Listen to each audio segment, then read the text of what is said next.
thing from God. As soon as we present Krishna as the Supreme Personality of Godhead, so many persons will protest. Why Krishna, the Supreme Personality of Godhead? Then why not? First of all, answer why not. If you think that Krishna is not the Supreme Personality of Godhead, then you present who is the Supreme Personality of Godhead.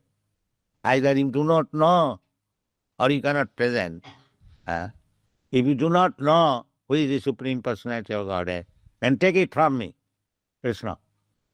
And if you know, then you present more than, more efficient, more expert, more powerful, more rich than Krishna.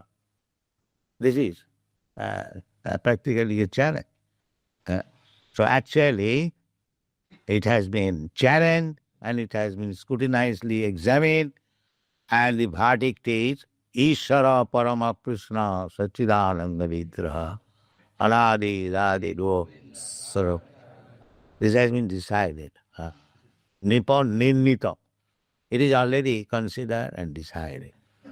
At any point, suppose Bhagavan means the supreme reach. Supreme being means everything supreme.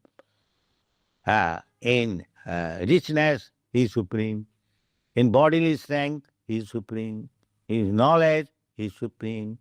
In beauty, he is supreme. In renunciation, he is supreme. That is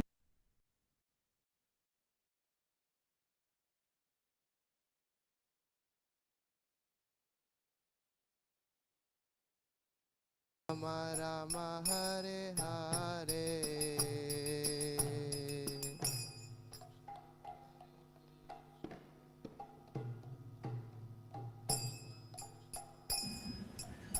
Hare Krishna భక్తులందరికీ ప్రణామాలు. ఈరోజు ఉదయం హరే కృష్ణ గోల temple స్వయంభూ శ్రీ లక్ష్మీ నరసింహస్వామి వారి హారతి జరుగుతోంది. So దయచేసి భక్తులందరూ దర్శనం చేసుకోగలరు. Hare Krishna. Hare Krishna Hare Krishna Krishna Krishna Hare Hare Hare Rama Hare Rama Rama Rama Hare Hare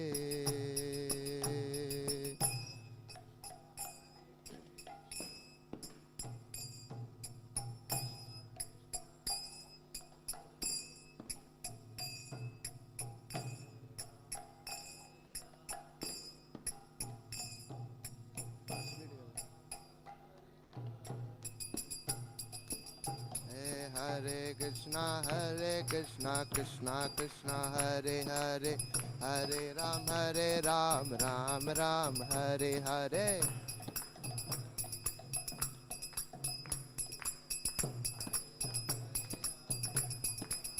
Hey Hare Krishna Krishna Krishna Hare Hare Hare Ram Ram Ram Hare Hare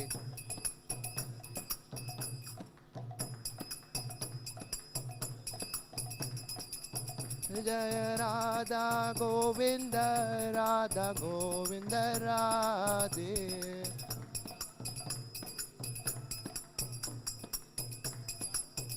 Jaya Nittai Gauranga Nittai Gauranga Nittai Gauranga Jaya Nittai Gauranga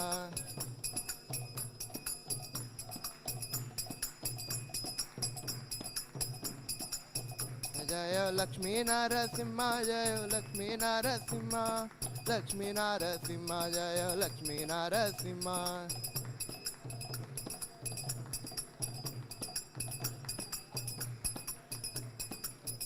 Jaya Srinivas Govinda Jaya Srinivas Govinda Srinivas Govinda Jaya Srinivas Govinda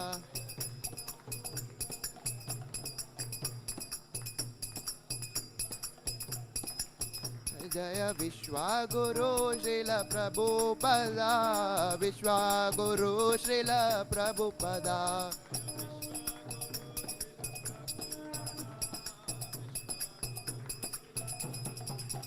Jaya Jaya Prabhupada Prabhupada Prabhupada Prabhupada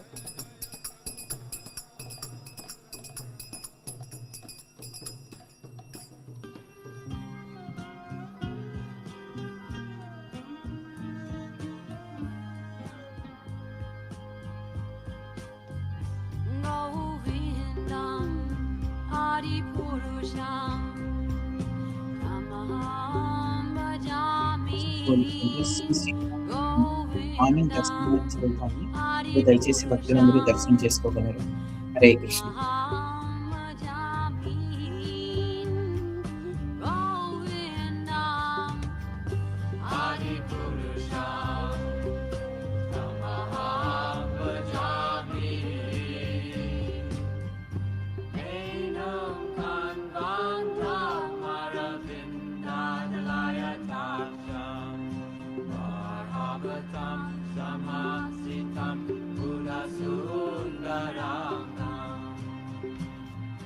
Kandar Agom Vigamania Vishesha Shobha Govindam Adipurusham Tamaham Bhajami Govindam Hari Purusham Namaham Bhajami Govindam Hari Purusham Namaham Bhajami Andani Asa Sakale Priya Priti Manti Vasyanti Bhanti Kayanti Tiragaganti Ananda Chinmaya Sadhu Jala Vigrahasya Govindam Adipurusham Tamaham Bhajami Govindam Hari Purusham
Hare Krishna భక్తులందరికీ ప్రణామాలు.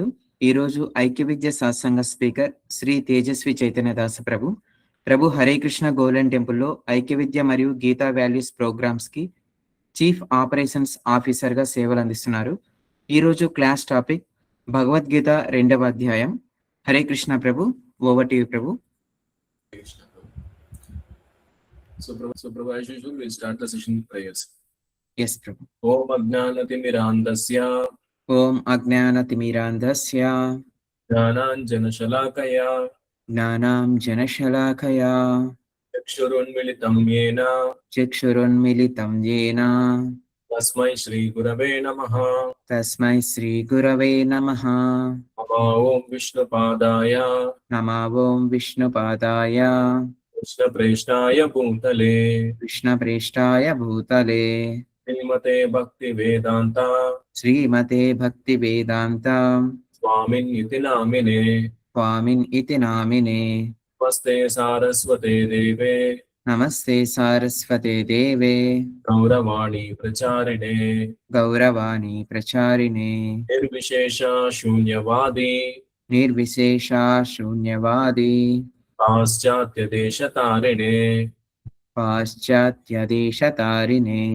Jaya Sri Krishna Chaitanya జయ Shri Krishna Chaitanya Prabhu Nityananda ప్రభు Nityananda Sri Advaita Gadadhara Shri అద్వైత Gadadhara Srivasadi Gaura Bhakta Vrinda శ్రీవాసది గౌరభక్త బృంద.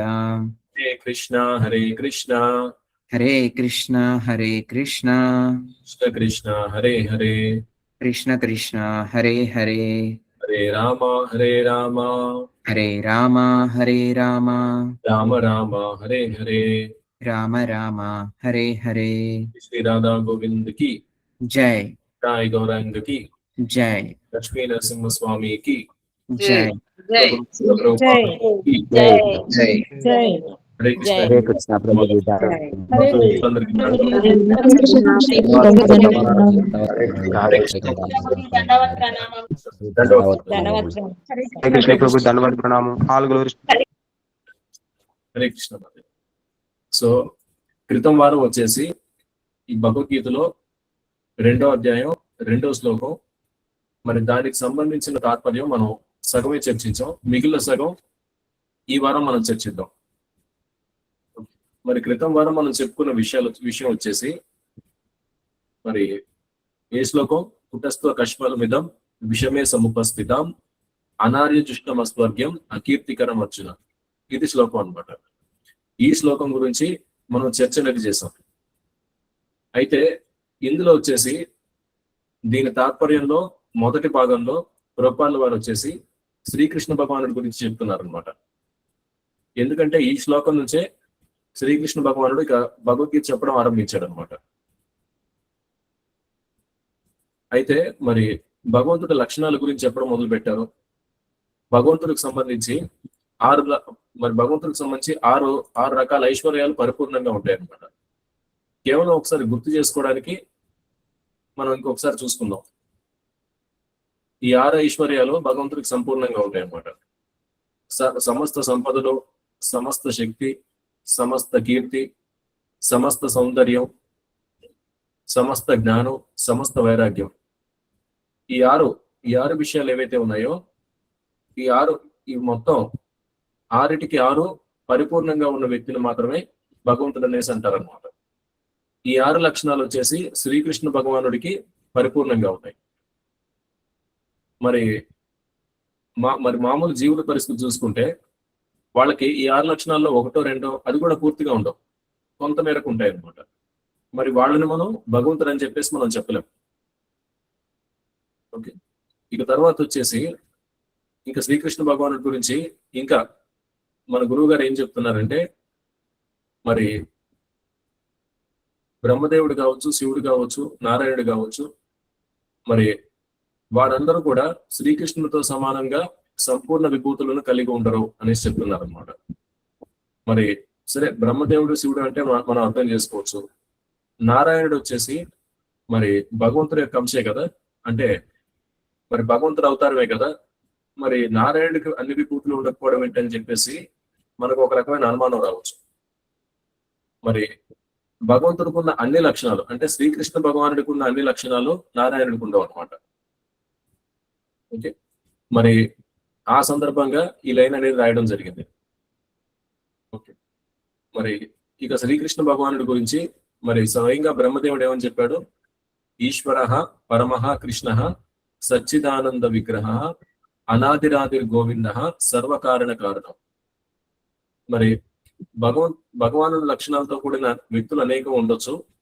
ఏమైనా ఎవరు కూడా శ్రీకృష్ణుడిని అధిగమించలేనందున అతడు పరమ పురుషుడు, అతడు సచ్చిదానంద విగ్రహుడు, అతడే ఆది దేవుడైన గోవిందుడు, సర్వకారణములకు కారణుడు అని చెప్పేసి బ్రహ్మ సమితిలో చెప్పబడింది. మరి దీని అర్థం ఏంటి? మరి శ్రీకృష్ణ భగవాను నుండే మిగిలిన అవతారాలన్నీ వచ్చాయన్నమాట. మరి శ్రీకృష్ణ భగవానుడికి సంబంధించిన అవతారాలు ఏవైతే ఉన్నాయో అవన్నీ కూడా శ్రీకృష్ణుడితో సమానంగా శక్తివంతమైనవి. కానీ ఇక్కడ శ్రీకృష్ణుడి ప్రత్యేకత ఏంటంటే మరి శ్రీకృష్ణుడి నుండే అవన్నీ ఆవిర్భవించాయి. మనం వచ్చేసి మరి దీపావళి వచ్చినా లేకపోతే కార్తీక మాసం వచ్చినా దీపాలు అనేవి అంటిస్తాం అనమాట. మరి ఎన్నో దీపాలు అంటిస్తాం, ఒక 100 దీపాలు లేకపోతే 1000 దీపాలు. మరి ఒక దీపాన్ని ఇంకో దీపంతో ముట్టిస్తూ వెళ్తాం అనమాట. ఆ రకంగా ఒక దీపాన్ని తీసుకుని ఒక 100 దీపాలు ముట్టించుకుంటూ వెళ్ళాం. ఒక దీపంతో 100 దీపాలని ముట్టించుకుంటూ వెళ్ళాం అనమాట, వెలిగిస్తూ వెళ్ళాం. మరి మనం ఏ దీపంతో అయితే మరి వీటన్నిటిని వెలిగించుకుంటూ వెళ్ళామో అది శ్రీకృష్ణ భగవానుడిగా మనం గుర్తించాలి. అంటే మరి ఈ రకంగా మనం అర్థం చేసుకోవాలన్నమాట. అంటే శ్రీకృష్ణుడు మొదటి దీపం అనమాట. మరి మిగిలిన దీపాలన్నీ శ్రీకృష్ణుడి యొక్క అవతారాలు అనమాట. మరి మిగిలిన దీపాలు కూడా మొదటి దీపానికి ఉన్నంత శక్తి, అలాగే మొదటి దీపం ఇవ్వగలిగేంత వెలుగిస్తాయి. అదే రకంగా మరి శ్రీకృష్ణ భగవాను అవతారాలు కూడా మరి శ్రీకృష్ణుడికి ఉన్నంత శక్తి అనేది ఉంటుంది. శ్రీకృష్ణుడు చేయగలిగిన పనులన్నీ వీళ్ళు మరి ఈ అవతారాలు కూడా చేయగలవు. కానీ మరి ఆ అవతారం ఎత్తిన ప్రయోజనం ఏదైతే ఉందో, ఆ అవతారాన్ని ఎత్తిన పని ఏదైతే ఉందో మరి అంతవరకే ఆ అవతారాలు పనిచేస్తాయి అన్నమాట. ఓకే,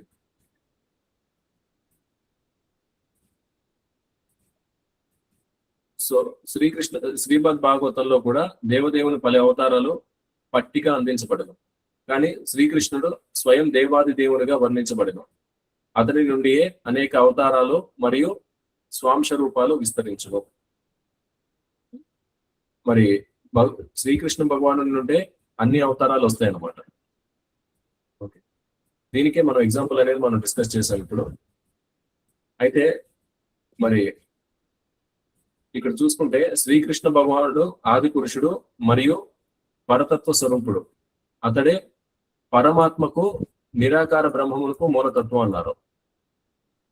ఈ కాన్సెప్ట్ ఒకటి మనం క్లియర్ గా అర్థం చేసుకోవాలి. ఇది చాలా ముఖ్యం. పరమాత్మ నిరాకార బ్రహ్మం. పరమాత్మ అంటే ఏంటి, నిరాకార బ్రహ్మం అంటే ఏంటి, ఈ సాంకేతిక పదాలు ఏంటి, దీని అర్థం ఏంటి ఎవరైనా చెప్తారా? పరమాత్మ ఏంటి, నిరాకార బ్రహ్మం ఏంటి?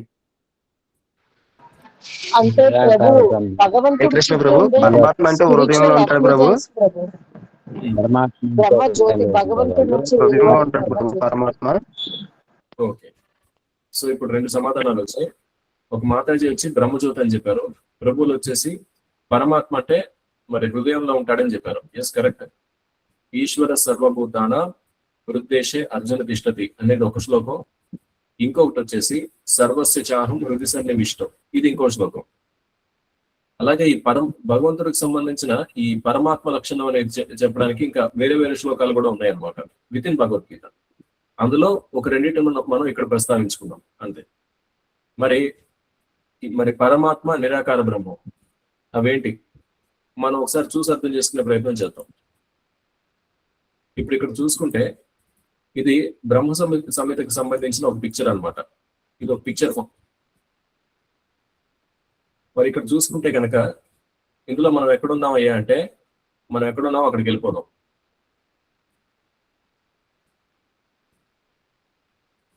Hare Krishna, Narayana Swami. Hope the picture is clear. Yes clear Prabhu. మనందరం ఇక్కడ ఉన్నాం అనమాట, ఇక్కడ భూలోకంలో ఉన్నాం అనమాట. ఇంకా ఇంటి చేంజ్ కలర్, ఇగో ఇక్కడ ఉన్నాం అనమాట. ఇంకో ప్రస్తుతానికి మనందరం చాలా సుఖంగా బతుకుతున్న గ్రహం ఇదనమాట, భూలోకం. VR here. ఓకే, అయితే కొంచెం జూమ్ అవుట్ చేస్తే మనకు అర్థమయ్యేది ఏంటి, మరి ఈ కింద అధోలోకాలు ఉన్నాయి, 7 అధోలోకాలు. అంటే దిగు శ్రేణి లోకాలు: అతల లోకం, వితల, సుతల, తలాతల, మహాతల, రసాతల, పాతాళ. ఈ పాతాళ లోకానికి ఈ కింద గర్భోదక సముద్రం ఏదైతే ఉందో ఇది గర్భోదక సముద్రం అన్నమాట. ఈ గర్భోదక సముద్రానికి ఈ పాతాళ లోకానికి మధ్యలో నరక లోకాలు ఉంటాయి. ఓకే, ఈ ప్రదేశంలో నరక లోకాలు ఉంటాయి అన్నమాట. దాని కింద సముద్రం ఉంటుంది. ఎనీహో మనందరం ఇప్పుడు ఎటు అటు వెళ్ళేది లేదు కాబట్టి సో కొంచెం పైకి వెళ్దాం. భూలోకం పైన వచ్చేసి ఇక్కడ ఉర్దూ లోకాలు ఉన్నాయన్నమాట. భువర్లోక, స్వర్గలోక, మహర్లోక, జనలోక, తపలోక, సత్యలోక. ఇవన్నీ వచ్చేసి ఉన్నత శ్రేణి గ్రహాలు, ఉన్నత శ్రేణి లోకాలు అన్నమాట. ఓకే, మరి ఇంకా జూమ్ అవుట్ చేద్దాం. ఇది మొత్తం 14 లోకాలు అన్నమాట. ఇది మొత్తం 14 లోకాలు. వీటి నుంచి ఇంకా బయటకు వద్దాం. ఈ బయటకు వస్తే ఒక బ్రహ్మాండం కనపడుతుంది, అంటే ఒక యూనివర్స్, ఒక బ్రహ్మాండం కనపడుతుంది అనమాట. ఈ బ్రహ్మాండాలు బయటకు వచ్చి చూస్తే ఇక్కడ ఎవరో ఉన్నారు. ఎవరైనా కారణోదక సాయి మహావిష్ణువు. ఈయన ఎక్కడున్నారయ్యా అని చూస్తే కారణ సముద్రం మీద ఉన్నారు, లేదా విరజా నది మీద ఉన్నారనమాట. దయచేసి అర్థం చేసుకోండి, మన భూమి మీద ఉన్న సముద్రం ఇది ఒకటి కాదు. మన భూమి మీద ఉన్న సముద్రం ఇది ఒకటి కాదు. ఇక సముద్రాల లెక్క అనేది మీకు అర్థమయ్యేది చెప్పాలంటే, మన భూమి మీద ఉన్న సముద్రాన్ని మీరు ఊహించుకోండి. మీరు చూసే ఉంటారు, సీ బీచ్కి వెళ్ళే ఉంటారు.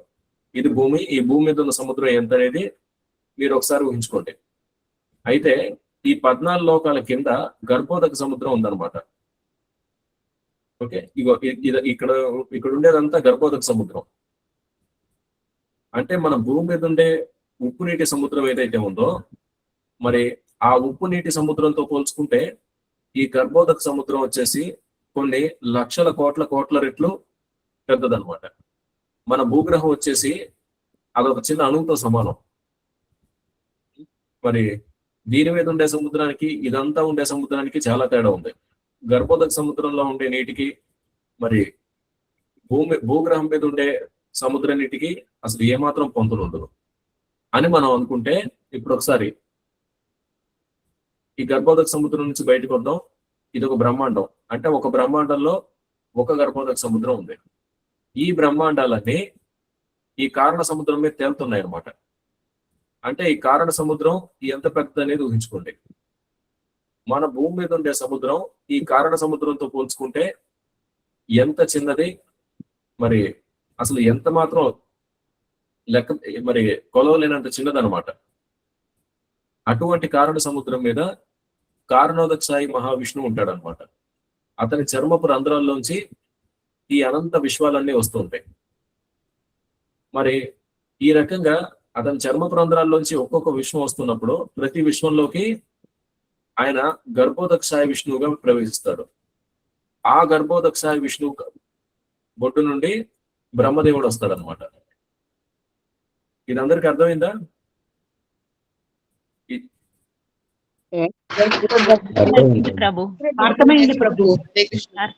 ఆ గర్భోదక సాయి విష్ణువు బొట్టులోంచి ఈ బ్రహ్మదేవుడు వస్తాడనమాట.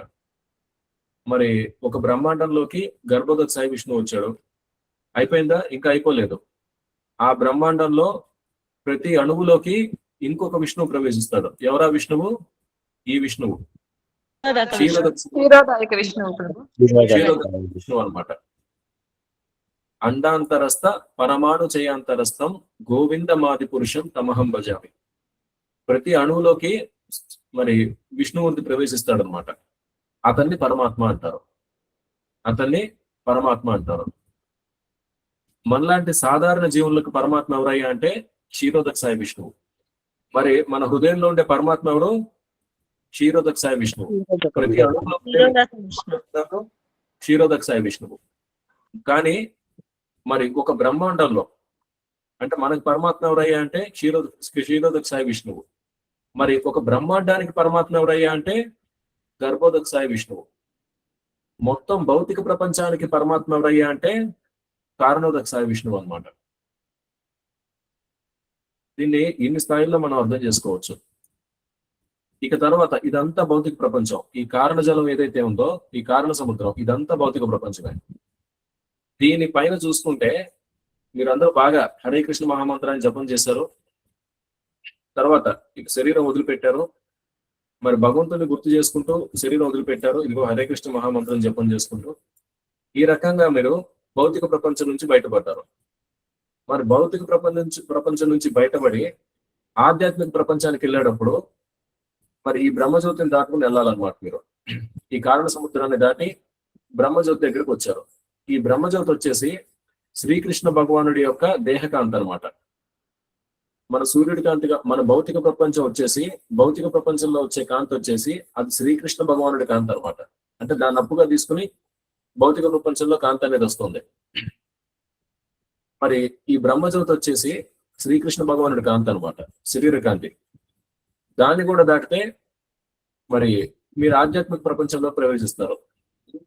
సదాశివుడు ఉండే సదాశివ లోకానికి ప్రవేశిస్తారు. మరి ఇది మొదటి ఆధ్యాత్మిక ప్రపంచం, అంటే మీరు ముందుగా వెళ్ళేది. దాని తర్వాత మీరు ఐశ్వర్యధామానికి వెళ్తారనమాట. అక్కడ మరి భగవంతుడు రకరకాల అవతారాలకు సంబంధించి రకరకాల వైకుంఠ లోకాలు ఉంటాయి. దీన్ని కూడా దాటారు, ఇంకా ముందుకు వెళ్తున్నారు. వెళ్తే కనుక మరి అయోధ్య అనే వైకుంఠ లోకానికి వెళ్తారనమాట. అక్కడ మరి సీతారాముడు, లక్ష్మణుడు, ఆంజనేయుడు మరి వీళ్ళు సమేతంగా ఉండే అయోధ్య ధామం ఉంటుందన్నమాట. దాన్ని కూడా దాటారు. ద్వారకాధామం, దాన్ని కూడా దాటితే మధురధామం, దాన్ని కూడా దాటితే మీరు వెళ్ళేది భగవంతుడు నిత్యం లీలలు చేసే గోలోక బృందావనం. అంటే మిగిలిన వైకుంఠ లోకాల్లో లీలలు జరగవని కాదు. కాకపోతే మనందరం ఎక్కువగా మనందరం ఇష్టపడేది వచ్చేసి శ్రీకృష్ణ భగవానుడి రూపం కాబట్టి మనకి లీలలు అంటే బృందావనమే గుర్తొస్తుంది. ఆ రకంగా మనం గోలోక బృందావనానికి చేరుకోవచ్చు అనమాట. సో మనందరం చేరుకోవాలి అక్కడికి. హరి బోల్ ప్రభు, హరి బోల్. సో మరి పరమాత్మ పరబ్రహ్మ అంటే ఇదిగో పరబ్రహ్మానికి సంబంధించిన ఫీచర్ అంటే ఇదనమాట. ఇది పరబ్రహ్మ. ఈ బ్రహ్మజ్యోతి అనేది శ్రీకృష్ణ భగవానుడి ఈ పరబ్రహ్మానికి సంబంధించిన లక్షణం. అలాగే పరమాత్మకు సంబంధించిన లక్షణం అంటే ఇది పరమాత్మకు సంబంధించిన లక్షణం శ్రీకృష్ణ భగవానుడిది. ఓకే, సో మనకి ఈ రకమైన క్లారిటీ అనేది ఉండాలి. ఇంకోటి శాస్త్రాల్లో చెప్పబడ్డ విషయం ఏంటంటే, ఎవరైతే ఈ 3 రకాల విష్ణుమూర్తుల గురించి తెలుసుకుంటారో, అంటే ఎవరా విష్ణుమూర్తులు? క్షీరోదక్షాయ విష్ణువు,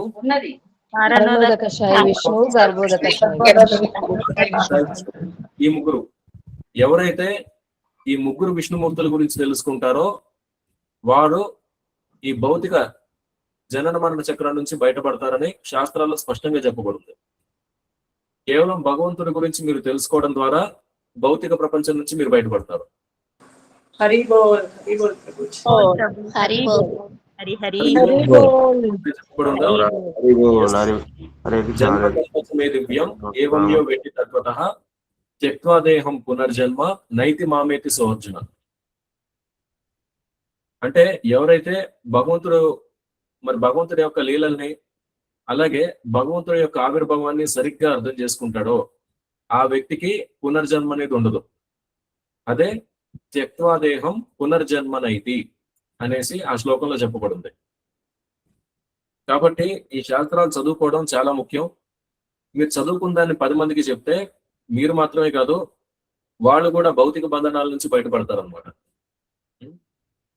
మరి ఇంట్లో భార్యాభర్తలు కావచ్చు, పిల్లలు కావచ్చు, అందరూ కలిసి కూర్చుని కొంచెం సమయాన్ని మీరందరూ వెచ్చిస్తారనమాట. మీరు మాట్లాడుకునే ఎన్నో విషయాల్లో వీటిని కూడా చేర్చుకుంటే, కుటుంబానికి సంబంధించిన విషయాలు మాట్లాడుకుంటాం, సరదాగా కొన్ని సరదా కబుర్లు అవి మాట్లాడుకుంటాం. మరి వాటితో పాటుగా ఈ కొన్ని విషయాలు ఏవైతే ఉన్నాయో ఇవి మీరు మీ పిల్లలకి చిన్నప్పటి నుంచి చెప్పారనుకోండి, మరి విష్ణుమూర్తి మూడు మూడు రకాలుగా ఉంటారు. మరి కారణోదక సాయి విష్ణువు, క్షీరోదక సాయి విష్ణువు, గర్భోదక సాయి విష్ణువు. ఇటువంటి విషయాలు మనం పిల్లలకి చిన్నప్పటి నుంచి నేర్పిస్తే వారు వచ్చేసి చిన్నప్పటి నుండే ఆ మోక్ష మార్గంలో వెళ్తారనమాట. మోక్ష మార్గం అంటే ఒకటి గుర్తొచ్చింది, అదే అరుణాచలం మోక్ష మార్గంలో కొంచెం ఎవరో ఇరుక్కుని చనిపోయారు సంథింగ్ అలాగే. ఎనీహో ఇప్పుడు ఆ మోక్ష మార్గం గురించి నాకైతే పెద్దగా తెలిసిందైతే ఏం లేదు. దాని తర్వాత కొన్ని కామెంట్స్ ఏవో వస్తున్నాయి. అంటే ఆ మోక్ష మార్గం అనేది అసలు ఆ మార్గం మరి వేరే పర్పస్ ఉద్దేశించిందని రకరకాలుగా ఏవో చెప్తున్నారు. సరే, అవన్నీ మనకు తెలియదు. కానీ వాస్తవానికి మోక్షం లేదా ముక్తి అనేది రావాలంటే దానికి ఉండవలసిన ప్రధాన అర్హత జన్మ కర్మ చమే దివ్యం ఏవంభ్యో వెట్టి తత్వత. ఇది భగవద్గీత ప్రకారం చెప్పబడిన విషయం. అంటే ఏంటి? మరి భగవంతుడి యొక్క లక్షణాలు, భగవంతుడి యొక్క తత్వాన్ని అర్థం చేసుకోవడం. దీన్ని సరిగ్గా అర్థం చేసుకుంటే మనకి మరో జన్మ అనేది ఉండదు. తల్లిదండ్రుల బాధ్యత ఏంటి? ఆధ్యాత్మికంగా, భౌతికంగా చూసుకుంటే మనం 100 చెప్పుకోవచ్చు. పిల్లల్ని కంటం, వాళ్ళకి మంచి బట్టలు అవి కొనిపెట్టడం, ప్రతిరోజు వాళ్ళని పోషించడం, తిండి పెట్టడం, వారి ఆరోగ్యం గురించి శ్రద్ధ చూపించుకోవడం, తర్వాత మంచి స్కూల్లో చేర్పించడం, వాడు చదువు అయిపోయిన తర్వాత వాడు ఉద్యోగంలో స్థిరపడడం లేకపోతే వ్యాపారంలో స్థిరపడడం, మరి దాని విషయంగా సహాయం చేయడం, తర్వాత వాడికి పెళ్లి చేయడం, తర్వాత వాడు కూడా పిల్లల కంటే వాడికి కొంచెం డబ్బులు ఏమైనా అవసరమా లేకపోతే మరి వాడికి ఇంకేమైనా సహాయం అవసరం అయితే చేయడం. ఇలా భౌతికంగా మనం మాట్లాడుకుంటే మనం లెక్క పెట్టుకోలేనన్ని విషయాలు వస్తాయన్నమాట. తల్లిదండ్రుల బాధ్యత పిల్లల విషయంలో ఏంటి అంటే ఇలా 100 వస్తాయన్నమాట. కానీ ఆధ్యాత్మికత పరంగా చూసుకుంటే ఒకే ఒక బాధ్యత ఉంది, ఒకే ఒకటి. ఏంటది? మరి నీ పిల్లల్ని నువ్వు భౌతిక బంధనాల నుంచి విముక్తులు చేయగలను అనే నమ్మకం నీకు లేకపోతే పిల్లలకి అనొద్దు. జననీ నా శస్యాత అంటే నువ్వు తల్లి అవ్వద్దు. పితరం నా శస్యాత అంటే నువ్వు తండ్రి అవ్వద్దు. ఎప్పుడు నీ పిల్లల్ని భౌతిక బంధనాల నుంచి నేను బయటపడేయగలను అనే నమ్మకం లేకపోతే you don't become mother, you don't become father. ఇది శాస్త్రాలు చాలా స్పష్టంగా చెప్తున్నాయి. ఇది ఒకటే మన బాధ్యత అన్నమాట. మరి ఏ రకంగా సాధ్యమవుతుంది? మరి శ్రీకృష్ణ భగవానుడి తత్వాన్ని మనం అర్థం చేసుకుని మన పిల్లలకి నేర్పించినప్పుడు తల్లిదండ్రులుగా మీ బాధ్యత పూర్తవుతుంది. మిగిలిన విషయాలన్నీ మీ అదుపులో ఉండవు. వాడు ఏం చదువుతాడు, మేబీ 10th క్లాస్ వరకు అంటే మీరు చదివిస్తారు. తర్వాత ఏ ఫీల్డ్ ఎంచుకుంటాడు అనేది అది వాడి ఇంట్రెస్ట్. తర్వాత వాడు ఏ అమ్మాయిని చేసుకుంటాడు అది వాడి ఇంట్రెస్ట్. అఫ్ కోర్స్ పెద్దవాళ్ళుగా మనం చెప్పొచ్చు, కానీ వాడు ఏ మార్గం ఎంచుకుంటాడు అనేది ఇంక వాడి బుద్ధిని బట్టి ఆధారపడి ఉంటుంది. ఎంత సంపాదించుకోగలుగుతాడు, ఏం చేయగలుగుతాడు, ఇంకా ఆ వ్యక్తి కర్మను బట్టి ఆధారపడి ఉంటుంది. అదంతా కూడా ఆ అబ్బాయికి ఒక వయసు వచ్చిన తర్వాత, ఒక 20 ఏళ్ళు 25 ఏళ్ళు వచ్చిన తర్వాత ఇంకొక 40 సంవత్సరాలకు సంబంధించిన ప్రణాళిక అన్నమాట. ఆ 40 సంవత్సరాలకు పరిమితమైన ప్రణాళిక అదంతా. మరి ఆ 40 సంవత్సరాల తర్వాత ఏంటి పరిస్థితి? ఈ శరీరం వదిలిపోయిన తర్వాత వాడు ఏమవుతాడు? ఇది ఎవరు ఆలోచించరు. అది తల్లిదండ్రులుగా మీరే ఆలోచించాలి. వాడు ఏ వృత్తిలో స్థిరపడతాడు, మరి ఏ రకమైన కుటుంబ జీవితాన్ని గడుపుతాడు అనేది అది పక్కన పెట్టేస్తే మరి తల్లిదండ్రులుగా మీ బాధ్యత వచ్చేసి, మీ ఆధ్యాత్మిక బాధ్యత వచ్చేసి మరి వాడికి ఈ భగవంతుడి జ్ఞానాన్ని, ఈ దివ్య జ్ఞానాన్ని మరి వాడు నేర్చుకునే విధంగా చేయడం. అన్నిటికన్నా ముఖ్యంగా వాడిని ప్రభుపాదుల వారికి దగ్గర చేయడం. వాడు బ్రహ్మచారి అవుతాడా, గృహస్థుడు అవుతాడా అది వేరే విషయం. కానీ ఈ మానవ జన్మ అనేది సఫలీకృతం అవ్వడం ఎలాగా, వీడి జన్మను సఫలీకృతం చేయడం ఎలాగా, అది తల్లిదండ్రుల బాధ్యత. సరే, అంత పెద్ద బాధ్యత మనం మోయగలమా? అందుకే మనం మరి గురువు గారికి దగ్గర చేయాలన్నమాట. So that is what we need to do. Okay, Hare Krishna బాబుజీ. హరే కృష్ణ. అయితే మరి ఆ రకంగా పిల్లల్ని గురువు గారికి దగ్గర చేయడం, వారికి ఆధ్యాత్మిక జ్ఞానాన్ని ఇవ్వడం, ఈ రకంగా చేస్తే మరి ఆ పిల్లోడు లేదా అమ్మాయి వాళ్ళు పెరిగినప్పుడు ఏ రకంగా పెరుగుతారో ఆర్యులుగా పెరుగుతారు అనమాట. ఆర్యులు అంటే ఏంటి?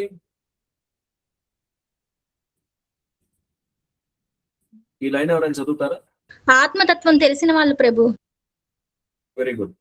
ఆత్మతత్వం తెలిసిన వాళ్ళు ఆర్యులు అనమాట.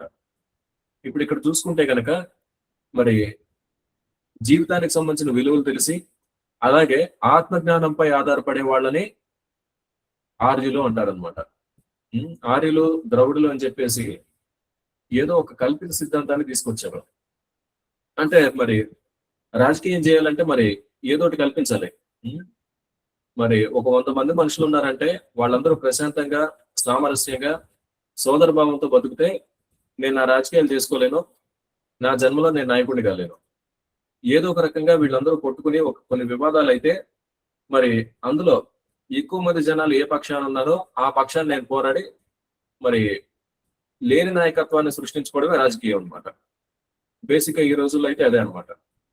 ఓకే, ఆ రకంగా ఆర్యులు ద్రవిడులు అని చెప్పేసి ఒక కృత్రిమ సిద్ధాంతాన్ని, ఒక కృత్రిమమైన కల్పితాన్ని సృష్టించి ఒక కృత్రిమమైన చరిత్ర, ఒక కల్పానిక చరిత్రను సృష్టించి మరి జనాన్ని విభజించడానికి వాడిన పదాల మరి ఈ పదాలను వాడుకున్నారు అనమాట. కానీ వాస్తవానికి మరి వైదిక గ్రంథాల ప్రకారం మరి వైదిక శాస్త్రాల ప్రకారం ఆర్యులు అంటే ఎవరు? ఆత్మజ్ఞానాన్ని ఎరిగి ఆత్మజ్ఞానం పైన ఆధారపడగలిగిన వాళ్ళు. ఇప్పుడు మన పరిస్థితే ఉంది. ఇప్పుడు మనందరి పరిస్థితి ఒకసారి ఆలోచించుకుందాం. మనకు కూడా ఆత్మజ్ఞానానికి సంబంధించిన విషయాలు తెలుసు. ఎందుకంటే ఇన్ని సంవత్సరాలుగా మనం ప్రతిరోజు భగవద్గీత చదువుతున్నాం, భాగవతం వింటున్నాం, మరి ఏకాదశి పాటిస్తున్నాం. ఏకాదశి అనేది మనం పాటిస్తున్నాం, హరినామం జపం చేస్తున్నాం. అలాగే మన శక్తి కొద్దీ మనం చేసే సేవలు చేస్తున్నాం. మరి ప్రభుపాల వారిని మన గురువు గారిగా అంగీకరించాం, ప్రభుపాల వారిని ఆశ్రయించాం.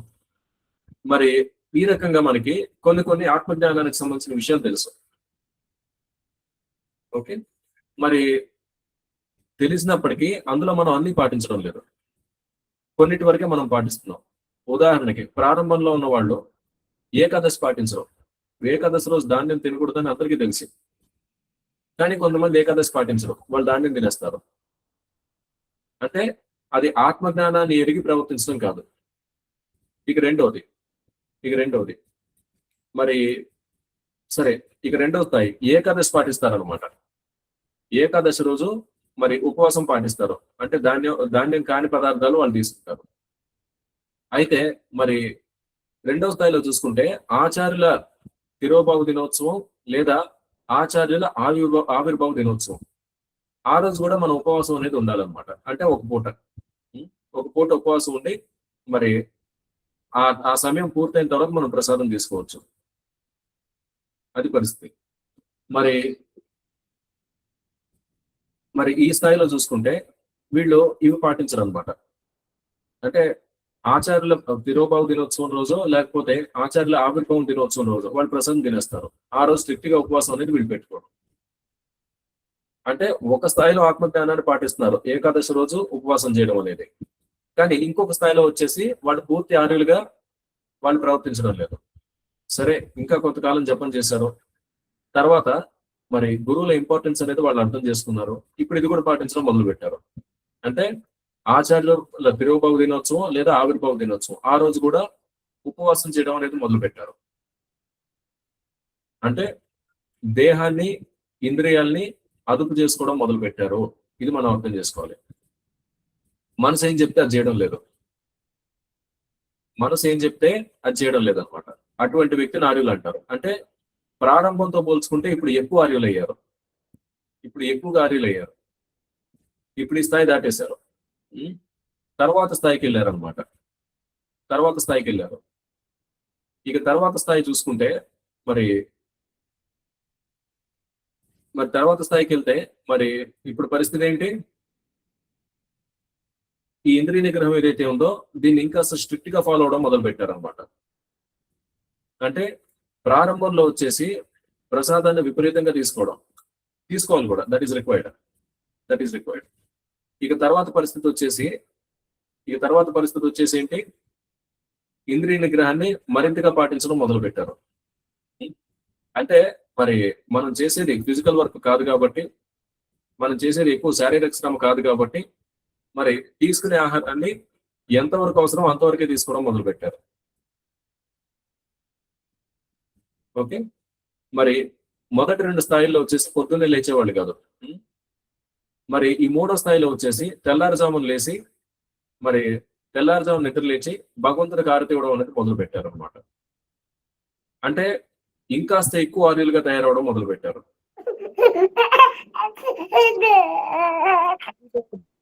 కానీ తెల్లారుజామున శీతాకాలం తెల్లారుజామున 4 లేకపోతే 3:30కి మన శరీరం మన మనసు మనకి చెప్పేది ఏంటి, బయట చాలా చలిగా ఉంది, మరి మనం కప్పుకున్న రగ్గు కావచ్చు, దుప్పటి కావచ్చు, ఈ వెచ్చదనం చాలా చాలా బాగుంది, దీన్ని ఇలా కప్పుకొని చక్కగా నిద్రపోతే బాగుంటుంది అని చెప్పేసి మన మనసు మనకి చెప్తుంది అనమాట. మన శరీరానికి కూడా మరి అది అత్యంత సౌకర్యవంతమైన విషయం అనమాట. ఏది శీతాకాలంలో ఆ తెల్లవారుజామున సమయంలో నిద్ర లేకోకుండా చక్కగా దుప్పటి కప్పుకొని పడుకోవడం, అది మనకి అత్యంత సౌకర్యవంతమైన విషయం అప్పట్లో, మరి ఆ సమయంలో ఆ కాలంలో. అయినా సరే మన మనసు చెప్పింది మనం వినకుండా మనసుకి అదేంటి దుప్పటి పక్కన పడేసి పొద్దున్నే వెళ్ళి స్నానం చేసి మరి పూజ గది అది శుభ్రం చేసుకుని భగవంతుడికి హారతి ఇవ్వడం, పొద్దున్నే భగవంతుడికి ఏదో ఒక నైవేద్యం పెట్టడం, ఈ రకంగా మరి ఆత్మజ్ఞానం పైన ఆధారపడి ప్రవర్తించడం అనమాట. ఇది ఇంకో స్థాయి అనమాట. ఈ రకంగా ఒక్కొక్క విషయంగా ఎదుగుతూ సాధారణ జనాలు ఆర్యులు అవుతూ ఉంటారు.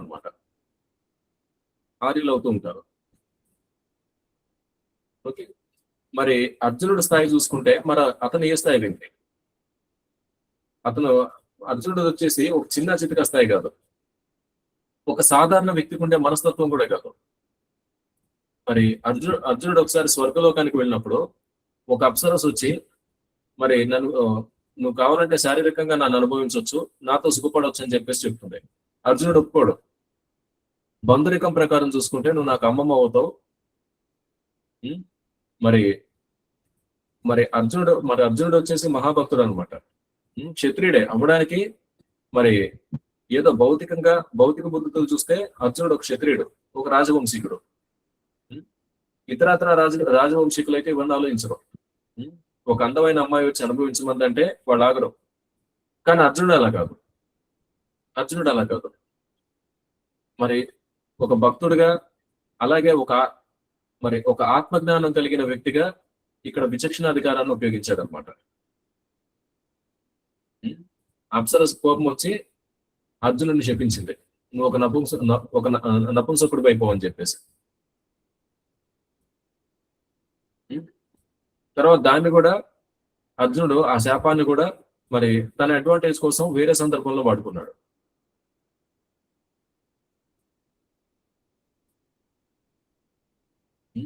భగవంతుడు భక్తులైనంత మాత్రాన మరి కష్టాలు రావని కాదు, భౌతిక ప్రపంచంలో ఉన్నామంటేనే మనం అర్థం చేసుకోవాలి. ఇంకోటి, ఈ కష్టం అర్జునుడికి స్వర్గలోకంలో వచ్చింది. ఇక భూలోకం సంగతి ఇక మీరందరూ ఊహించుకోండి. అంటే స్వర్గలోకానికి వెళ్ళినా ఇలాంటి వక్ర బుద్ధి కలిగిన వాళ్ళు ఉంటారనమాట, ఈ అప్సరస్సులు లాంటి వాళ్ళు. ఏదో ఉర్దూలోకాలకు వెళ్ళినంత మాత్రాన, అంటే ఈ స్వర్గలోకానికి వెళ్ళినంత మాత్రాన అందరూ స్వచ్ఛమైన మనుషులు ఉంటారని మాత్రం దయచేసి ఎవరు అనుకోవద్దు. వాళ్ళకి ఏదో కొంచెం పుణ్యం ఉంది, ఆ పుణ్యం ఉన్నంత కాలం వాళ్ళు అక్కడ పై లోకాల్లో ఉండాలి, అంతే. అంత మాత్రాన వాళ్ళు బుద్ధి ఏదో గొప్పది అనుకోవద్దు. అయితే ఒకటి, ఈ లోకాల పైన ఉర్దూ లోకాల్లో పై లోకాలు ఉన్నాయి, ఈ తపోలోకాలు, బ్రహ్మలోకం. మరి ఆ లోకాల్లో ఉండే మనుషులు మాత్రం దే ఆర్ ఆల్మోస్ట్ పర్ఫెక్ట్. మోక్షానికి ఏంటంటే భౌతిక ప్రపంచం నుంచి బయటపడడానికి కొద్ది దూరంలో ఉన్నారు. కొద్ది దూరం అంటే మనందరూ 1000 కిలోమీటర్ల దూరంలో ఉంటే వాళ్ళు 1 కిలోమీటర్ దూరంలో ఉన్నారు, అంత తేడా ఉంటుంది వాళ్ళకి మనకి. ఇక స్వర్గలోకంలో ఉన్న వాళ్ళు ఏంటంటే ఒక 900 కిలోమీటర్ల దూరంలో ఉన్నారు, ఆ రకంగా ఉంటుంది అనమాట. So in that way the things are there. So మరి ఆర్యులు అంటే ఏంటి? ఆత్మజ్ఞానంపై ఆధారపడి ఆత్మజ్ఞానాన్ని అనుసరించి ప్రవర్తించే వాళ్ళని ఆర్యులు అంటారు. అంటే మన మనసు చెప్పింది మనం వినకూడదు. మరి శాస్త్రాలు ఏం చెప్తున్నాయి, మరి గురువు గారు ఏం చెప్పారు, మరి వీటి ఆధారంగా నడుచుకునే వాళ్ళని మాత్రమే ఆర్యులు అంటారు అనమాట. ఆర్య సమాజం అంటే పెళ్లిళ్ళు చేసే సమాజం కాదు. ఆర్య సమాజం అంటే ఆత్మజ్ఞానంపై ఆధారపడి మరి ప్రవర్తించే సమాజాన్ని ఆర్య సమాజం అంటారు. ఆత్మజ్ఞానం అనేది ఏదైతే ఉందో మరి సమాజంలో ఉన్న మనుషుల్ని మరి భగవద్గీత కావచ్చు, ఇలా భగవంతుడికి సంబంధించిన విషయాలు ఏవైతే ఉన్నాయో వీటి విషయంగా తర్ఫీదిచ్చి దాని ప్రకారం నడుచుకునే సమాజాన్ని ఆర్య సమాజం అంటారు అనమాట. ఓకే, మరి దీనికి ఆపోజిట్ చూద్దాం.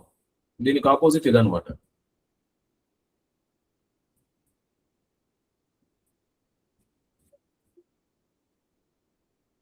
దేహాత్మ బుద్ధి కలిగిన వాళ్ళు పరతత్వమైన విష్ణువును లేక భగవాను అనుభూతి చెందుటయే జీవిత లక్ష్యం అని ఎరుగక భౌతిక జగత్తు యొక్క బాహ్య లక్షణం వలచే ఆకర్షింపబడుతున్నారు. ఎవరు? దేహాత్మ బుద్ధి కలిగిన వాళ్ళు. అంటే పైన తలుపు బెలుకులు ఏవైతే ఉన్నాయో వాటిని చూసి ఆకర్షింపబడే వాళ్ళు లేదా వాటిని చూసి టెంప్ట్ అయ్యే వాళ్ళు వచ్చేసి వాళ్ళకి భౌతిక దేహ లక్షణం ఉందని అర్థం చేసుకోవాలి. అర్థమైంది కదా? మరి ఈ బాహ్య ఆకర్షణలు అనమాట. అంటే భౌతిక విషయాలు చూసి మరి వాటికి ఆకర్షింపబడిపోయి వాటి దగ్గరికి వెళ్ళిపోయాం అనుకోండి, మనం ఏమో అర్థం చేసుకోవాలి, మనకి దేహాత్మ బుద్ధి బాగా ఉంది, మనం అనార్యులం అని చెప్పేసి మనం అర్థం చేసుకోవాలి. రోడ్డు పైన నడుచుకుంటూ వెళ్తే పక్కన బేకరీలోంచి మంచి మంచి సువాసనలు వస్తున్నాయి, లేదా బేకరీలో మనకి కొన్ని కేక్స్ కావచ్చు, పేస్ట్రీస్ కావచ్చు, ఇవన్నీ కనపడుతున్నాయి. ఇక చూసిన వెంటనే అన్ని మొత్తం మర్చిపోయి బేకరీలోకి వెళ్ళిపోయి ఆ కేకులు అవి తినేశారు. ఓ 3-4 కేకులు లాగించేశారు. తర్వాత తెలిసింది ఏంటయ్యా అంటే ఆ కేక్స్ లో గుడ్లు వాడారని చెప్పేసి, వాటి తయారీలో గుడ్లను వాడారని చెప్పేసి తర్వాత మీకు అర్థమైంది.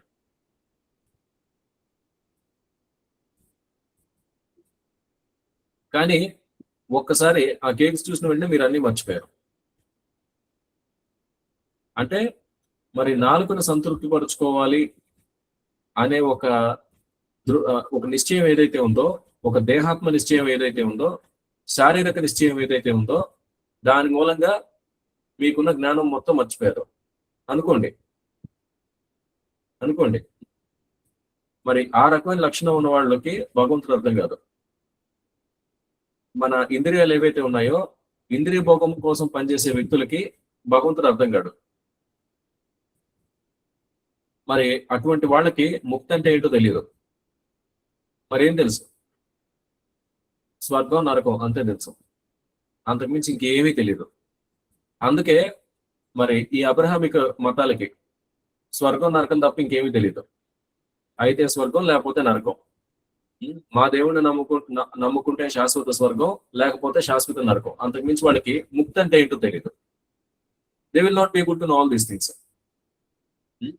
ఎందుకంటే ఆ మతాలు వచ్చేసి ఈ భౌతిక సుఖాలని కొంత నియంత్రణలో పెట్టే మతాలు అనమాట, అంతకుమించి ఇంకేమీ లేదు. మరి మన పరిస్థితి ఏంటి? సనాతన ధర్మం పరిస్థితి చూసుకుంటే ఏదో భౌతిక సుఖాలని కొంచెం నియంత్రించడం, ఇంకొంచెం నియంత్రించడం కాదు, పూర్తిగా నియంత్రించాలి. ఏ రకంగా నియంత్రించాలి? 4 నియమాలను పాటించడం ద్వారా మన ఇంద్రియాలను పూర్తిగా నియంత్రించుకోవాలి. ఏంటా 4 నియమాలు? మాంసాహారం తినకపోవడం, ఇంకా జూదం ఆడకపోవడం, అక్రమ సంబంధాలు లేకుండా ఉండడం, ఇంకొకటి వచ్చేసి మత్తు పదార్థాలు సేవించకుండా ఉండడం. ఇంకా ఇతర నియమాలు ఏమైనా ఉన్నాయా అంటే ఏకాదశి రోజు ఉపవాసం చేయడం, ఇటువంటివి ఉన్నాయన్నమాట. వీటిని పాటించడం ద్వారా మనం ఆర్యులం అవుతున్నాం. మన హరే కృష్ణ మూమెంట్ కావచ్చు, మన ఐక్యవిద్య కార్యక్రమం కావచ్చు, ఇవన్నీ ఈ కార్యక్రమాలు వచ్చేసి మన సమాజంలో నిజమైన ఆర్యులను తయారు చేయడం, నిజమైన బ్రాహ్మణులను తయారు చేయడం, ఇది మన లక్ష్యం అన్నమాట. జన్మతః బ్రాహ్మణులను తయారు చేయడం మన ఉద్దేశం, మన లక్ష్యం కాదు. ఓకే, సో నిజమైన ఆర్యుల్ని తయారు చేయడం మన హరే కృష్ణ మూమెంట్ లక్ష్యం. దానికోసం మనందరం పనిచేస్తున్నాం. ఓకే, మరి భౌతిక బంధ విముక్తికి సంబంధించిన జ్ఞానం లేని వారు అనార్యులుగా పిలువబడుదురు. ఓకే, సో ఎవరికైతే ఈ ముక్తి, ఈ భౌతిక లోకాలు, ఆధ్యాత్మిక లోకాలు, వీటికి సంబంధించిన జ్ఞానం లేని వాళ్ళు, వాళ్ళందరూ అనార్యులు అనమాట. మరి అర్జునుడి స్థాయి ఏంటి? అర్జునుడికి మంచి ఆత్మజ్ఞానం ఉంది, ఇంద్రియ నిగ్రహం ఉంది. ఒక అప్సరస్ వచ్చి నన్ను అనుభవించంటే మరి మామూలు మనుషులు, సాధారణంగా ఉన్న మగవాళ్ళు ఎవరైనా వదిలిపెట్టరు, ఎవరు వదులుకోరు. కానీ అర్జునుడు చూస్తే అప్సరస్ అంటే మరి భూలోకంలో ఉన్న స్త్రీ కాదు, స్వర్గలోకంలో ఉన్న స్త్రీ అనమాట. మరి ఊర్ధ్వలోకాల్లో ఉండే స్త్రీ శరీరాలు వచ్చేసి ఇవి మరింత అందంగా ఉంటాయి. అంటే మామూలు మానవ శరీరాలతో పోల్చుకుంటే ఆ శరీరాల నాణ్యత ఇంకా ఎక్కువగా ఉంటుంది. మానవ శరీరాల నుంచి దుర్గంధం వస్తే మరి ఆ దేవతా స్త్రీలు ఎవరైతే ఉన్నారో వాళ్ళ శరీరాల నుంచి సుగంధం వస్తుంది అనమాట. అంటే కొంచెం ఉన్నత శ్రేణి మానవ శరీరాలు అనమాట. మరి అటువంటి శరీరం కలిగిన ఒక అప్సరస్ వచ్చి నన్ను అనుభవించని చెప్తే మరి అర్జునుడు మరి శాస్త్రాన్ని మనసులో పెట్టుకుని, మరి అతనుకున్న దివ్య జ్ఞానాన్ని మనసులో పెట్టుకుని తిరస్కరించాడు అనమాట. అటువంటి స్థాయి అర్జునుడికి, అంతటి స్థాయి వ్యక్తి, ఒక మహానుభావుడు అనమాట. చెప్పాలంటే ఒక రకంగా అర్జునుడు వచ్చేసి ఒక మహాజనుడు అని కూడా మనం చెప్పుకోవచ్చు. అఫ్ కోర్స్ ఆ 12 మంది మహాజనుల పేర్లో అర్జునుడి పేరు లేకపోయినప్పటికీ మరి ఆ స్థాయి వ్యక్తి అర్జునుడు, ఆ స్థాయి వ్యక్తి అనమాట. మరి అటువంటి అర్జునుడు ఏమంటున్నాడు? నేను యుద్ధం చేయలేను అంటున్నాడు అనమాట. అతని విద్యుక్త ధర్మమైన మరి క్షత్రియ ధర్మం ఏదైతే ఉందో అది నేను పాటించలేను అంటున్నాడు. అది శ్రీకృష్ణ భగవానుడికి నచ్చలేదు. ఏమి తెలియని వ్యక్తి, పొట్టకొస్తే అక్షరం ముక్కరా అని వ్యక్తి ఇలా మాట్లాడాడంటే దాన్ని అర్థం చేసుకోవచ్చు. కానీ అర్జునుడు లాంటి వ్యక్తి, అర్జునుడి స్థాయిలో ఉన్న వ్యక్తి ఈ రకంగా మాట్లాడుతున్నాడంటే అది ఒప్పుకోదగ్గ విషయం కాదు. అందులోనూ మొత్తం లక్షల కోట్ల కొద్ది బ్రహ్మాండాల్ని సృష్టించి మరి వాటి స్థితిగతులను చూసుకుంటూ వాటిని లయం చేసే భగవంతుడు ఎవరైతే ఉన్నారో ఆ భగవంతుడు చెప్తున్నాడు ఈ యుద్ధం చేయని చెప్పేసి. మరి అటువంటి భగవంతుడు చెప్పే పనిలో, అటువంటి భగవంతుడు ఇచ్చిన సేవ ఏదైతే ఉందో అటువంటి కార్యంలో మరి ఇది చేయడం కష్టమేమో, లేకపోతే ఇది సరైన యుద్ధం కాదేమో అని చెప్పేసి అర్జునుడు యుద్ధం చేయడాన్ని నిరాకరించడం అనేది ఏదైతే ఉందో మరి ఇది ఎంతవరకు correct? That is not correct. అందుకే శ్రీకృష్ణ భగవానుడు ఏమన్నాడు ఇక్కడ చూసుకుంటే,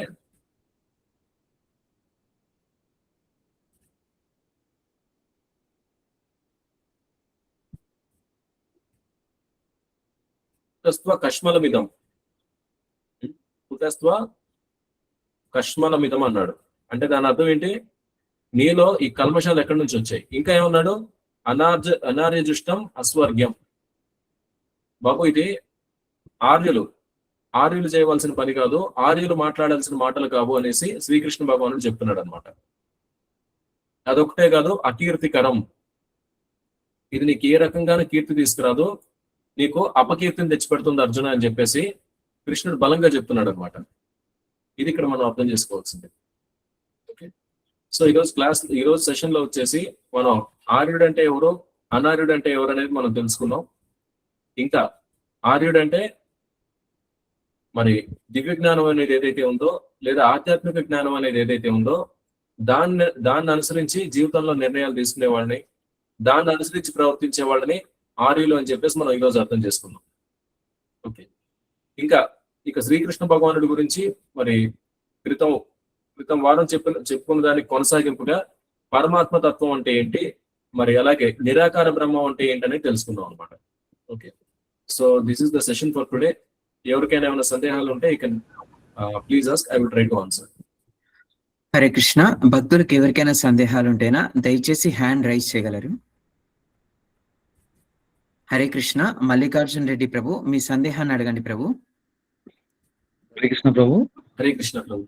ఈ రోజు మీరు చార్ట్ ప్రజెంట్ చేశారు కదా ప్రభుజీ, ఈ రోజు మా అన్ని Yes. బ్రహ్మాండాలన్నీ కూడా. అవును. అంటే నేను ఎప్పుడు ఈ భాగవతం మీద ఒక పోస్ట్ ఉంటుంది, మాకు ఓన్లీ బృందావనం ఒకటే ఉంటుంది.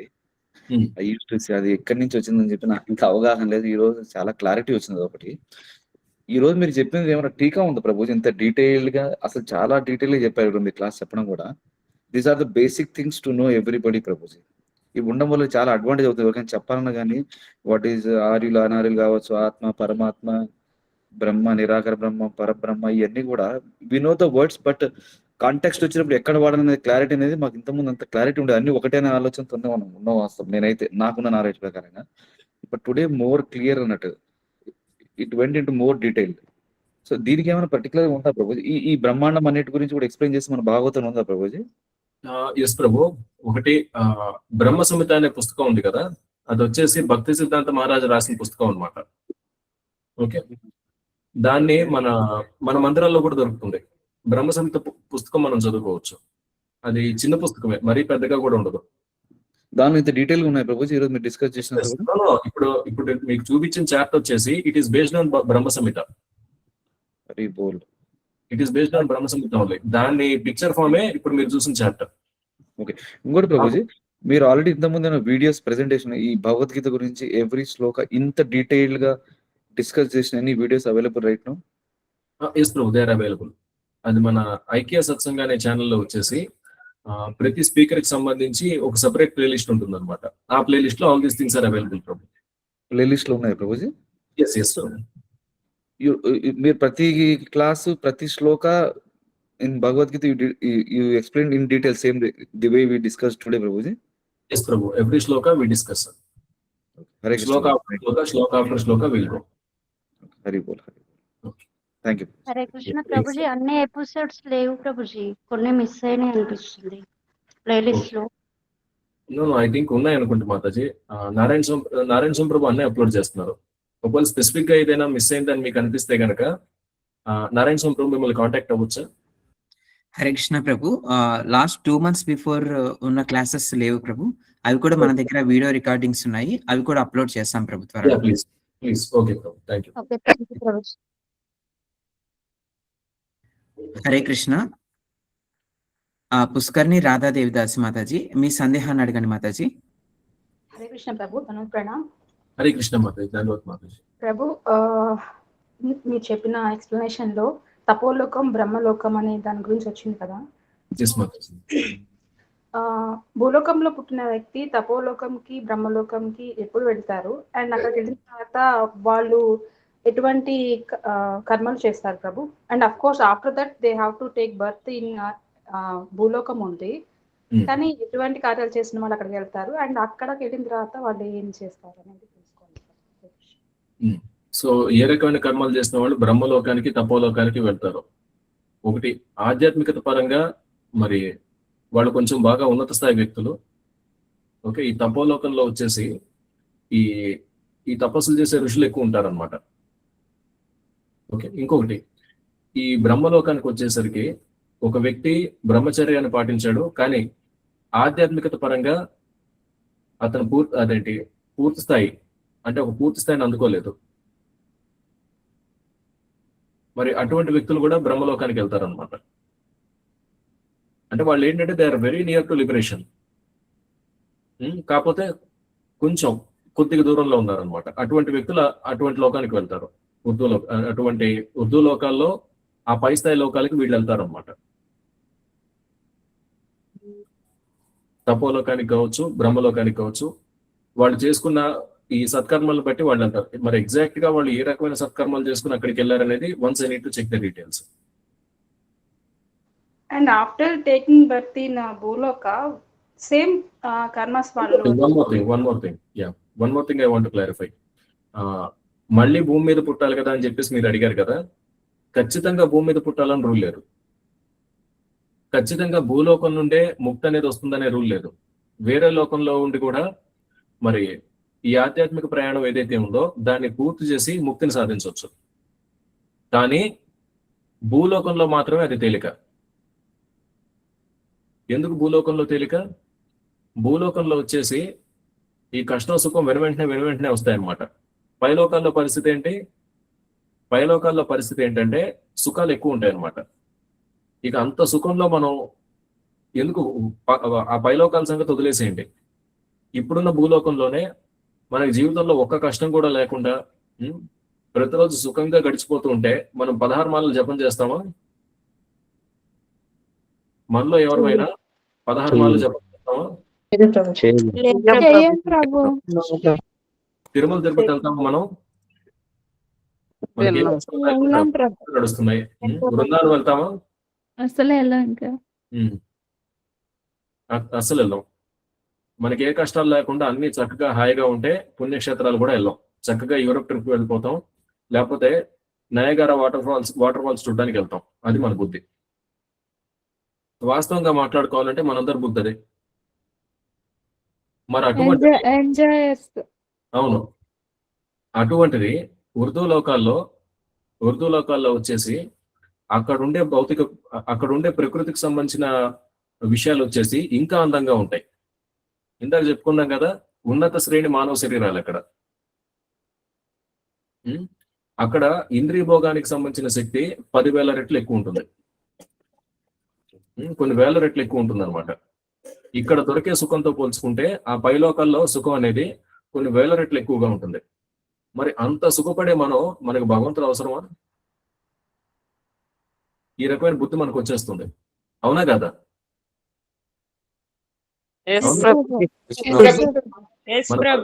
వాస్తవానికి ఇప్పుడు మన పరిస్థితి ఏంటంటే, శీతాకాలంలో పొద్దున్నే 4 లేకపోతే 3 లేదా 4 అనుకోండి, మనం దుప్పటి కూడా తీయం అనమాట మంగళారతికి లెగవడానికి. చాలా కష్టంగా ఫీల్ అవుతాం. అంటే ఆ వెచ్చదనం, ఆ మాత్రం సుఖం కూడా మనం త్యాగం చేయడానికి సిద్ధం కాదు. అటువంటిది ఆ పైలోకాల్లో ఉండే సుఖాన్ని ఎలా వదులుతాం? వదులుకునే ఛాన్సే లేదు. అలాగని మీరు అక్కడ కూడా వైరాగ్యం పాటించగలిగితే అది వేరు, దెన్ ఇట్ ఈస్ పాసిబుల్. అయితే బ్రహ్మలోకం, తపోలోకాల్లో వచ్చేసి అది కొంచెం భక్తుల సాంగత్యం లాగా ఉంటుంది. స్వర్గలోకం లాగా ఒక దిగువ శ్రేణి సాంగత్యం అయితే కాదు. అది దిగువ శ్రేణి అంటే మరి ఆధ్యాత్మిక కోణంలో చూసుకుంటే ఈ స్వర్గలోకాల్లో ఉండేది కొంచెం దిగువ శ్రేణి సాంగత్యమే. ప్రభు, మరి అలాగైతే స్వర్గంలో ఉన్న వాళ్ళందరూ ప్రతిరోజు ఆ భగవంతుని దర్శించడానికి వస్తారు కదా ప్రభు? నో, అందరూ కాదు. కొంచెం క్లారిటీ ఇవ్వండి ప్రభు. హరే కృష్ణ. స్వర్గంలో ఉండే వాళ్ళందరికీ స్వర్గంలో ఉండే వాళ్ళకి కాదు. ఈ దేవేంద్రుడు కావచ్చు, ఈ కొంతమంది దిక్పాలకులు దేవతలు ఎవరైతే ఉన్నారో, అగ్నిదేవుడు కావచ్చు, వాయుదేవుడు కావచ్చు, ఈ యొక్క విశ్వం ఏదైతే ఉందో, ఈ విశ్వానికి సంబంధించిన కొన్ని బాధ్యతలు అప్పగించబడ్డ దేవతలు ఎవరైతే ఉన్నారో వీళ్ళకు కూడా శ్రీకృష్ణ భగవానుడు లేదా విష్ణుమూర్తి గోచరం కాడు. ఆయనంతటా ఆయన ప్రత్యక్షం అవ్వాలి తప్ప ఏదో వీడు పిలిచారు కదా అని చెప్పేసి భగవంతుడు వచ్చేసాడు. ఓకే, వాళ్ళు లోకపాలకులు గనక, లోకానికి సంబంధించి కొన్ని బాధ్యతలు అప్పగించబడ్డ వాళ్ళు గనక వాళ్ళు భగవంతుడిని వెళ్ళి కలవడానికి కొంచెం అవకాశం అనేది ఉంటుంది. అంటే సుప్రభాత సేవ ముందు తిరుపతి అయినా జగన్నాథ్పురిలో 2:30కి ఎర్లీ అవర్స్ లో దేవి దేవతల యొక్క దర్శనం ఉంటుంది అని విన్నాం కదా ప్రభు. అది అందరూ కాదు. అంటే ఈ 33 కోట్ల దేవతలు అందరూ రారా ప్రభు అందులో? 33 కోట్ల దేవతలు అందరూ అంటే ఈ విషయం ఒకటి నేను క్లారిటీ తీసుకోవాల్సింది. But one Bhagavad Gita shloka is common everywhere. మనుష్యానాం సహస్రేషు కశ్చిత్ యతతి సిద్ధయే యతతామపి సిద్ధానాం కశ్చిన్ మాం వెట్టి తత్వతః. ఏ రకంగానైతే మన గ్రహంలో అందరూ శ్రీకృష్ణ భగవాను అర్థం చేసుకోలేరో, అదే రకంగా పై లోకాల్లో కూడా అందరికీ శ్రీకృష్ణ భగవానుడు అర్థం కాదు. వాళ్ళందరూ కూడా శ్రీకృష్ణ భగవానుడికి దగ్గరైన వ్యక్తులు కాదు. ఆ దేవతల్లో కొద్ది మంది, అందరు దేవతలు కాదనమాట. వాళ్ళు కూడా సాధారణ జీవులే, కాకపోతే పుణ్యం కొద్దీ వాళ్ళకి ఆ జన్మలు అనేవి వచ్చాయి అనమాట. మరి ఈ భగవంతుడికి సుప్రభాత సేవ ఇప్పుడు మొత్తం అందరు దేవతలు వస్తారా, లేకపోతే అందులో కొంతమంది దేవతలే వస్తారా అనేది I need to take one clarification. Okay Mataji. Hare Krishna. Umarani Mataji, మీ సందేహాన్ని అడగండి మాతాజీ.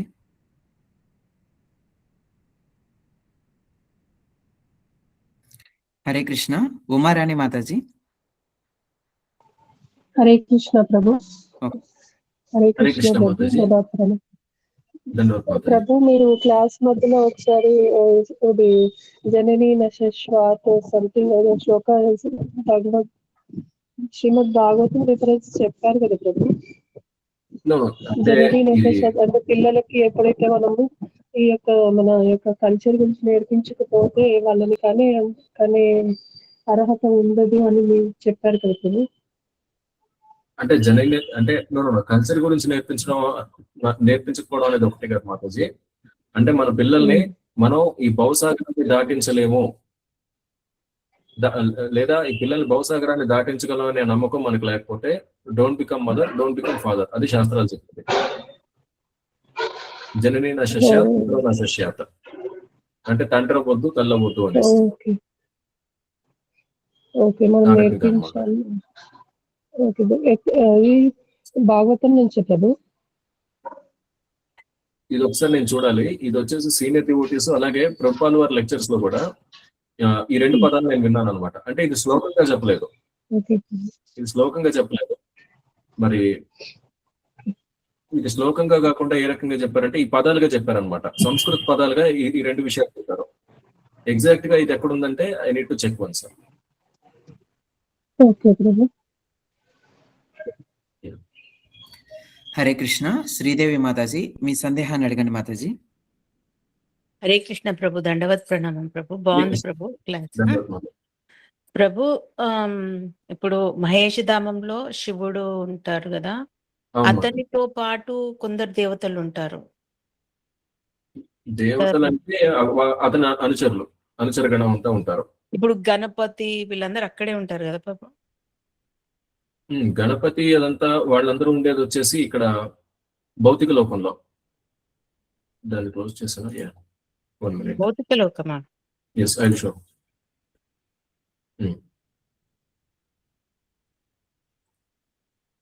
ఇక్కడ చూడండి.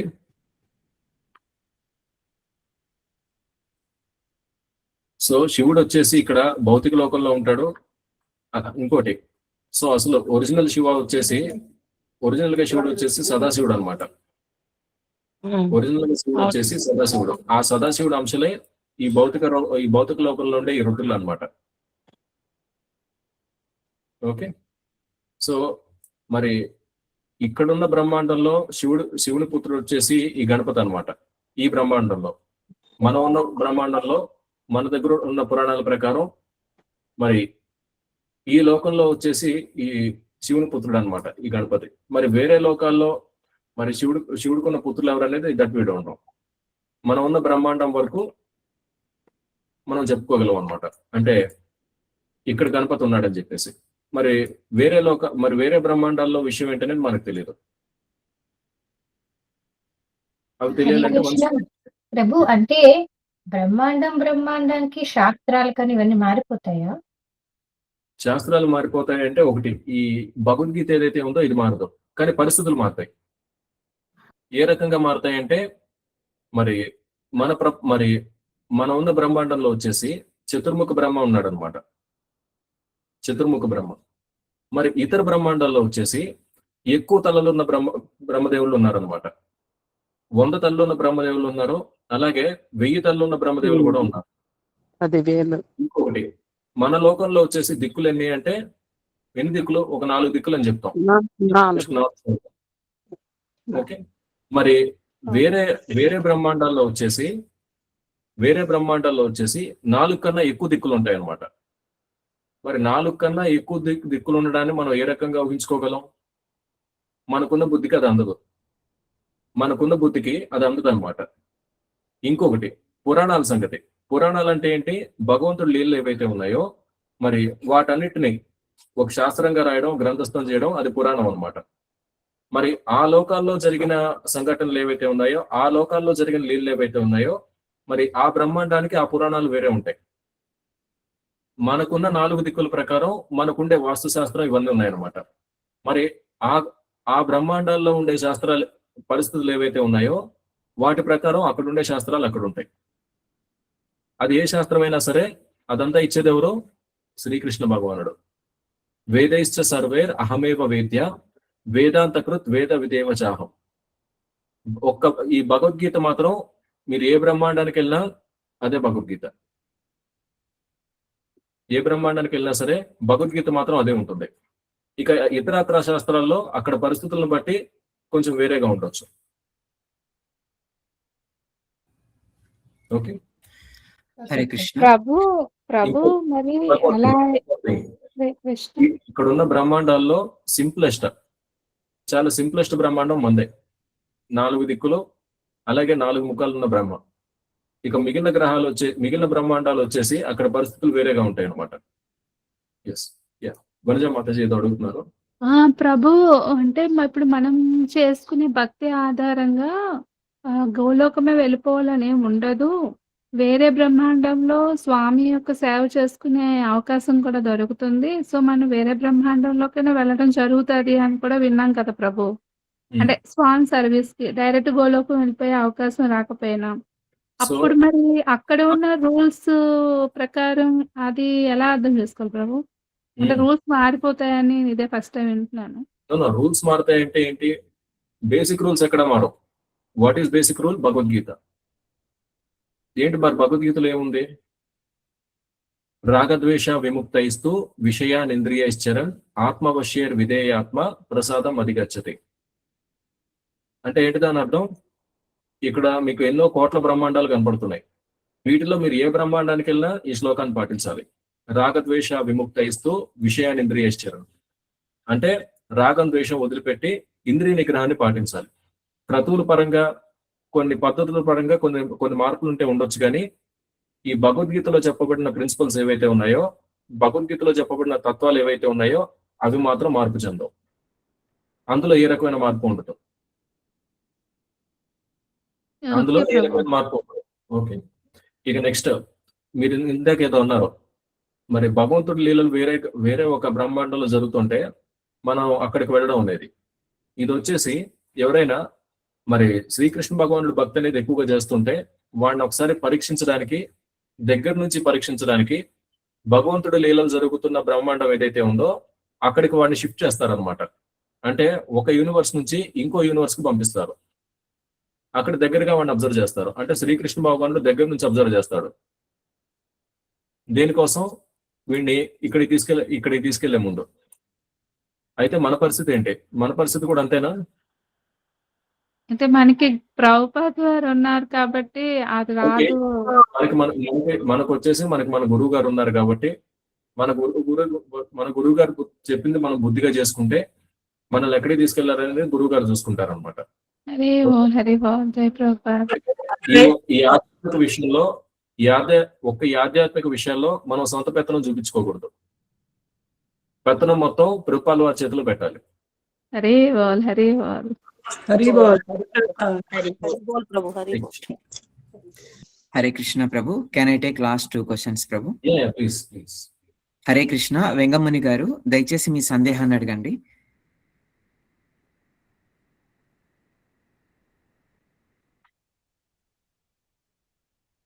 ఓకే, హరే కృష్ణ. ప్రియా మాతాజీ మీ సందేహాన్ని అడగండి మాతాజీ.